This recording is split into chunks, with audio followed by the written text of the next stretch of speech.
ಸಿದ್ಧಾರ್ಥ ಅವ್ರ ಆಫೀಸ್ಗೆ ಹೋಗ್ಬೇಕು. ನಮಗೆ ಸರಿ ಅಂತ ಹೇಳಿದ್ರೆ ನಾವು ರಾತ್ರಿ 9:30 10 ಗಂಟೆಗೆ ಅಲ್ಲಿ ಹೋದ್ವಿ ಸಿದ್ಧಾರ್ಥ ಅವ್ರ ಆಫೀಸ್ ಹತ್ರ. ಕೆಳಗಡೆ ಹೋದ್ವಿ. ಮೇಲ್ಗಡೆ ಶಿವರಾಜ್ ಕುಮಾರ್ ಮತ್ತೆ ಅವರಿಬ್ಬರು ಹೋದ್ರು. ಮೇಲ್ಗಡೆ ಏನೋ ಮಾತಾಡ್ಕೊಂಡು ಸಿಂಗ್ ಇದೆಲ್ಲ ತಗೊಂಡ್ಬನ್ನಿ ಮೇಲ್ಗಡೆಗೆ ಅಂತ ಹೇಳಿದ್ರು. ಮೇಲ್ಗಡೆ ತಗೊಂಡೋದ್ರು. ಆಗ ಸಿದ್ಧಾರ್ಥ ಅವರು ಅಲ್ಲಿ ಕೂತಿದ್ರು. ಏನ್ ಸರ್ ತಾವು ಇಲ್ಲೇ ಇದ್ದೀರಲ್ಲ ಅಂತಲ್ಲ. ಆ ಬೋಡಿ ಮಗನಿಗೆ ಅವನಿಗೆ 500 ರೂಪೀಸ್ ಬೇಡವಂತೆ. ಯಾರಿಗೂ ಬೋಡಿ ಮಗ ವೀರಪ್ಪನ ಅವ್ನು ಬೇಡ ಅಂತ ಎಲ್ಲ 100 ರೂಪೀಸ್ ತಗೊಂಡ್ಬಂದಿದ್ದೆಪ್ಪ ನಾನು ಅಂತ ಹೇಳಿದೆ. ನನಗೆ ತೋರಿಸಿದ್ರು. ಆಗ ಟೇಬಲ್ ಮೇಲೆ 20 ಕೋಟಿ ಇತ್ತು. 500 ರೂಪೀಸ್ ನಮಗೆ ಮೊದಲು ಕೊಟ್ಟಿದ್ದು ಪ್ಲಸ್ ಇದೊಂದು 100 ಎಲ್ಲ ಸೇರಿ ಇತ್ತು. ಕಡೆಗೆ ನಾವು ಅವ್ರಿಗೆ 500 ರೂಪೀಸ್ ಕೊಟ್ಬಿಟ್ಟು 100 ರೂಪೀಸ್ ನಾವು ತಗೊಂಡಿದ್ದೆ.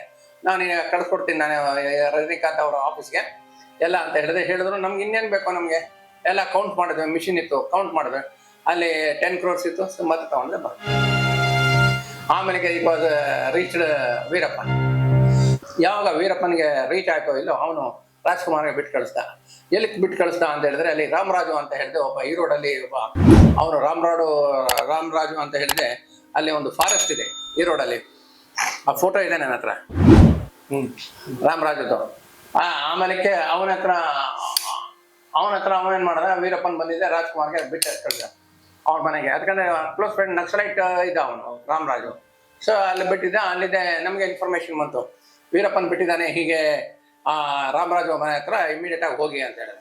ಕಡೆಗೆ DIG ಅವರು ಹೇಳಿದ್ರು, ಸಿಂಗ್ ಮತ್ತೆ ನೀವು ಬನ್ನಿ, ರಾಜ್ಕುಮಾರ್ ರಿಲೀಸ್ ಆಗಿದ್ದಾರಂತೆ, ನಾವು we have to go and bring him ಅಂತ ಹೇಳಿದೆ.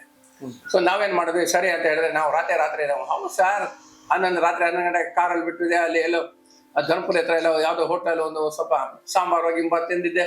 ಮತ್ತೆ ಹೋದ್ವಿ. ಅಲ್ಲಿ ಮೇಟುಪಾಳ್ಯಂನಲ್ಲಿ ಹೋಗಿದೆ ಒಂದು ವಿಟ್ಟು ಕ್ರಸ್ಟಿನ ಹೋಟೆಲ್. ಆ ಹೋಟೆಲ್ ಕೇಳ್ಬೇಕಾ ಬಾ ವರ್ಷ ಹೋಟ್ಲಲ್ಲಿ ಆಯ್ತು. DIGನೂ ಅಲ್ಲೇ ಮಾಡ್ಕೊಂಡು ನಮ್ದೇನು ನಮ್ದೆಲ್ಲ ಅಕ್ಕ ಯಾವುದು ಸರಿ ಕೂತ್ಕೊಂಡಿದ್ದೆ. ನಾವೆಲ್ಲ ರೆಡಿ ಬೈ 4:35ಗೆ ಸರಿ ಹೋಗೋಣ ಅಂತ ಹೇಳಿದ್ರೆ ಅಲ್ಲಿ ಅವ್ರಿಗೆ ಮೆಸೇಜ್ ಬರ್ತಾ ಆಯಿತು ಹಾಗೆ ನಮ್ಮ DIGಗೆ ಇಂಥ ಪ್ಲೇಸಲ್ಲಿ ಅಂತ ಹೇಳಿದೆ. ಸರಿ ಅಂತ ಹೇಳಿದೆ. ಅಲ್ಲಿಗೆ ಹೋದ್ವಿ. ಅಲ್ಲಿ ಹೋಗುವಷ್ಟೊತ್ತಿಗೆ ಇನ್ನೂ ಇನ್ಫಾರ್ಮೇಶನ್ ಬಂದಿರಲಿಲ್ಲ. ಬಟ್ ರಾಜ್ಕುಮಾರ್ ಮತ್ತೆ ಪಾರ್ವತಿ ರಾಜ್ಕುಮಾರ್ ಅಷ್ಟೊತ್ತು ಬಂದ್ಬಿಟ್ಟಿದ್ರು. ರಾತ್ರಿ ಬಂದಿದ್ದೆ. ನಾವು ಹೋಗಿ ಅವರೆಲ್ಲ ಕಾಲೆಲ್ಲ ಮುಟ್ಕೊಂಡಿದ್ದೆ. ಸರಿ ಅಂತ ಹೇಳಿದೆ ಇದ್ವಿ. ಅಷ್ಟೊತ್ತಿಗೆ ಏನಾಗುತ್ತೆ, ನಕ್ಸಲೈಟ್ ಲೀಡರ್ಸ್ ಲೈಕ್ ಇವೆಲ್ಲ ಇದ್ದಾನೆ ಏನೋ ಹೆಸರು ಅವ್ರು ಮತ್ತೆ ಇವ್ರು ಬಂದ್ಬಿಟ್ಟಿದೆ, ಯಾರು ನಕಿಲನ್ ಗೋಪಾಲು ಇವರೆಲ್ಲ ಬಂದ್ಬಿಟ್ರು. ಎಲ್ಲ ಭಾಳ ದೊಡ್ಡ ಸಂತೆನೆ ನಡೆದೋಯ್ತು ಅಲ್ಲಿ. ಅಷ್ಟೊತ್ತಿಗೆ ಎಲ್ಲ ಆಯಿತು. ನಮಗೆ ಆಗಾನ ಹೇರ್ ಸರ್ ಕರ್ಕೊಂಡು ಹೋಗ್ಬೋದು, ಹೆಲಿಕಾಪ್ಟರ್ ಬರುತ್ತೆ ಅದ್ರಲ್ಲಿ ಕರ್ಕೊಂಡು ಹೋಗ್ಕೊಡಿ, ಇಲ್ಲ ಅಂತ ಹೇಳಿದ್ರೆ ದಾರಿ ಉದ್ದಕ್ಕೂ ಭಾಳ ಗಲಾಟೆ ಆಗುತ್ತೆ ಅಂತ ಹೇಳಿದೆ. ಸರಿ ಅಂತ ಹೇಳಿದೆ. 2 ಹೆಲಿಕಾಪ್ಟರ್ ಬಂದಿತ್ತು. ಒಂದು ಹೆಲಿಕಾಪ್ಟರ್ಲಿ ನಾನು ಮತ್ತೆ ಪಾರ್ವತಮ್ಮ ರಾಜ್ಕುಮಾರ್ ಮತ್ತೆ ರಾಜ್ಕುಮಾರ್ ನಾವು 3 ಜನ ಹಾಕೊಂಡಿದ್ದೆ. ಸೀರೆ ಕರ್ಕೊಂಡು ಬಂದ್ಬಿಟ್ಟೆ. ಎಷ್ಟು ಖುಷಿ ಅನ್ಸುತ್ತೆ ಸರ್ ಆ ಆಪರೇಷನ್ ನೀವು ಹ್ಯಾಂಡಲ್ ಮಾಡ್ಬೇಕಾದ್ರ? ಎಷ್ಟು ಖುಷಿ ಅಂದ್ರ ಚಾಲೆಂಜ್ ಇತ್ತು. ಇನ್ನೊಂದು 10 ಕೊಳ್ಳಿರೋರಿಗೆ ಬಾಡಕ್ ರೆಡಿ ಇದೀವಿ ಈಗ್ಲೂ. ಹೌದು, ಈಗೆಲ್ಲ ವಯಸ್ಸಾಗೋಯ್ತು ನಾವು ಇರ್ತೀವಿ. ಬಟ್ ಆ ಹುಮ್ಮಸ್ ಬಂದ್ಬಿಡುತ್ತೆ. ನಿಜ ಸರ್, ಅದು ದೊಡ್ಡ ಚಾಲೆಂಜ್ ಆಗಿತ್ತು ಸರ್ ಅದು. ಹೌದು. ಆಮೇಲೆ ಕರ್ಕೊಂಡ್ ಬಂದ್ವಿ. ಯಾರಿಗೆ ರಾಜ್ಕುಮಾರ್ಗೆ ಕರ್ಕೊಂಡ್ ಬಂದೆ. ಏರ್ಪೋರ್ಟ್ ಓಲ್ಡ್ ಏರ್ಪೋರ್ಟ್ ಹತ್ರ ನಿಂತ್ಕೊಂಡ್ವಿ. ಅವರು ಕೆಳಗಡೆ ಹೇಳಿದ್ರು. ಹೇಳಿದ ತಕ್ಷಣ ನಮ್ಮ DG ಇದ್ರಲ್ಲ ದಿನಕರನ್ನು ಮತ್ತೆ ಹಿಂಗ ಒಣಕಮ್ ಅಂತ ಹೇಳ್ತಾ ಇದ್ರು. ಸರಿ ಅದೆಲ್ಲ ಅವ್ರು ಬಿಟ್ಟವಳಲ್ಲಿ. ಆಗ ಇವಳು ಪಾರ್ವತಮ್ಮ ರಾಜ್ಕುಮಾರ್ ಸರಿ ಇಲ್ಲೆಲ್ಲ ರೀ ಹಂಗೆ ಫೋನು ಹೆಬ್ಬಾಳ್ಕಿಟ್ಟೆ ಫೋನು ಹೋಗ್ಬೇಕು ಅಂತ ಹೇಳಿದ್ರೆ ತಮಿಳಲ್ಲಿ ಹೇಳಿದ್ರು. ಸರಿ ಹೌದಾ, ನಾವು ಆ ಕಡೆ ಹೋದ್ರು ನಾವು ಈ ಕಡೆ ಬರ್ತೀವಿ. ಬಟ್ ಬರ್ಬೇಕಾದ್ರೆ ತುಂಬಾ ಒಂದು ಹಬ್ಬದ ವಾತಾವರಣನೇ ಇತ್ತು. ಟೆನ್ಷನ್ ಇರುತ್ತಲ್ಲ. ಹೌದು sir. It's not easy thing to carry the 10 crores in the night. Totally 20 crores ಅಂತ ಹೇಳಿದ್ರೆ today's this thing estimating at 100 crores. More than that. Just ನಾವು ನೈಟ್ ಅಲ್ಲಿ ನಾವು ತಗೊಂಡು ಹೋಗ್ತಾ ಇದೀವಿ ಅಂತ ಹೇಳಿದ್ರೆ ಏನ್ ರೋಡ್ ಇಲ್ಲ, ಸಿಂಗಲ್ ರೋಡ್ ಅಲ್ಲ. ಹೌದು ನಡೆದೋಯ್ತಲ್ಲ ಕಥೆಗಳು. ಸರ್ ಈಗ ದರ್ಶನ್ ಕೇಸ್ ಬಗ್ಗೆ ತಮ್ಗೆ ಏನ್ ಅನ್ಸುತ್ತೆ sir? Darshan case it's A real case of murder ಅತ್ತೆ.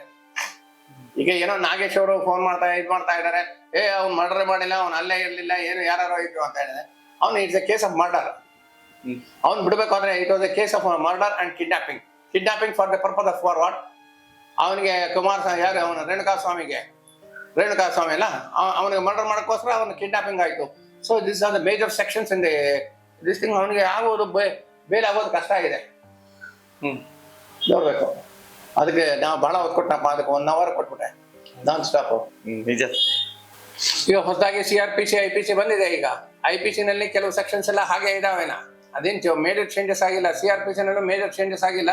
ಬಟ್ ನೀವು ನಾವು ಹಾಕುವಾಗ ಪೊಲೀಸ್ ಸ್ಟೇಷನ್ ಅಲ್ಲಿ ಏನಾಗುತ್ತೆ ಅಂತ ಹೇಳಿದ್ರೆ ಅದು ಕಷ್ಟ ಆಗುತ್ತೆ ಸ್ವಲ್ಪ. ನಾವು ಯಾವ್ದು implication from the date of July 1st ಇಂದ ನಾವು ನೋಡ್ಬೇಕಾಗತ್ತೆ. ಯಾಕಂದ್ರೆ July 1st ಇಂದಾನೆ ತಾನೇ ಅವತ್ತು ಇಂಪ್ಲಿಮೆಂಟ್ ಆಗಬೇಕು ಅಂತ ಹೇಳಿದ್ರೆ ಹೋಮ್ ಮಿನಿಸ್ಟರ್ ಹೇಳಿದ್ರು. ಅವತ್ತಿಂದ ಇಂಪ್ಲಿಮೆಂಟ್ ಆಗಬೇಕು ಅಂತ ಹೇಳಿದ್ರೆ ಜುಲೈ 31 ಯಾವ ಕೇಸ್ ಆಗಿರುತ್ತೆ ಆ ಕೇಸ್ಗಳಿಗೆ ನಾವು ನ್ಯೂ CRPC IPC ಮತ್ತೆ ಇಂಡಿಯನ್ ಎವಿಡೆನ್ಸ್ ಆಕ್ಟ್ ಹಾಕ್ತೀವಿ. ಬಟ್ ಅದೇ ಪ್ರಿಯರ್ ಟು 31st ಅಲ್ಲಿ ಏನಾನ ಆಗಿದ್ರೆ ಜೂನ್ 30th ಏನಾನ ಆಗಿದ್ರೆ ಆಗ ನಾವು ಹಳೆ ಕೇಸ್ಗಳೇ ಹಾಕ್ತಾ ಇದ್ವಿ. ಈ ಕಾಯ್ದೆಯಲ್ಲಿ ಏನಾದ್ರೂ ಬದಲಾವಣೆ ಆಗ್ಬೇಕಂತ ಅನ್ಸುತ್ತಾ ಸರ್ ತಮಗೆ? ಈಗ ಹಳೆ IPC ಮತ್ತೆ CRPC ಅದು ಬಹಳ ಚೆನ್ನಾಗಿತ್ತು. IPC CRPC Indian evidence act ಅದು ಬಹಳ ಚೆನ್ನಾಗಿತ್ತು. ಅದೇನೋ it is left to the government ಅಲ್ಲ. ಗವರ್ನಮೆಂಟ್ ಹೇಳಿದ್ರೆ ನಾವು ಹಾಗೆ ಮಾಡೋದಾಗತ್ತೆ. ಯಾಕಂದ್ರೆ to implement station officer police station important ಅದು. ಆಗ ಪೊಲೀಸ್ ಸ್ಟೇಷನ್ ಅವ್ರಿಗೆಲ್ಲ ಟ್ಯೂಷನ್ ನಡೆದಿರುತ್ತೆ. ಈಗ ಹೊಸ IPC ನಲ್ಲಿ ಭಾರತೀಯ ನ್ಯಾಯ ಏನೋ ಅದು ಗೊತ್ತೇ ಆಗ್ತಾ ಇಲ್ಲ. ಮೊದಲು ನಾವು IPC ಇಂಡಿಯನ್ ಪೀನಲ್ ಕೊಡಾಕ ಅಂತಿದ್ದೇವೆ. ಈಗ ಕಷ್ಟ ಆಗುತ್ತೆ. ಈಗ CRPC ಕಷ್ಟ ನೋಡ್ಕೊಂಡಿದೆ ಹಾಕ್ಬೇಕು ಅಂತ ಹೇಳಿದೆ. ಹೌದಾ? ಇವತ್ತಿನ ದಿವಸ ನಿವೃತ್ತ ಪೊಲೀಸ್ ಅಧಿಕಾರಿಗಳಾದ ಶ್ರೀ ಸಂಗ್ರಾಮ್ ಸಿಂಗ್ ಸರ್ ಅವರು ನಮ್ಮ ಜೊತೆಯಲ್ಲಿ ತುಂಬಾ ರೋಚಕವಾದ ತಮ್ಮ ಅನುಭವವನ್ನು ಹಂಚಿಕೊಂಡಿದ್ದಾರೆ. ಇದಕ್ಕಾಗಿ ಸರ್ ತುಂಬಾ ಧನ್ಯವಾದಗಳು ಸರ್. ನಮಸ್ಕಾರ ಸರ್. ಸಿತಾರ ಟಿವಿಯಿಂದ ನಮಗೆ ತುಂಬಾ ಧನ್ಯವಾದಗಳು sir. Thank you sir, thank you. ನಿಮಗೂ ಹಾಗೂ ನಿಮ್ಮ ಕಂಪನಿಯವರು ಎಲ್ಲರಿಗೂ ನನ್ನ ಅನಂತ ನಮಸ್ಕಾರಗಳು.